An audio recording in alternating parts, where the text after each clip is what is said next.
heritage, transmission are fundamental when you speak of Hennessy craft.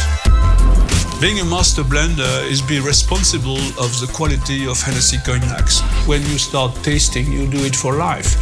So you have to be passionate and you need to be creative in order to imagine which cognac, when we select them, will give harmony to the blend. When I started drawing, I didn't know about paper and pens and photorealism. I have developed my craft over many years and I've become very particular at how I do it. A good craftsman knows everything about what he does. You have to be curious, you have to go far in details, because if you just look at the big figures, it doesn't make the difference. It's not craftsmanship, it's industry. Craft is a way of life for me.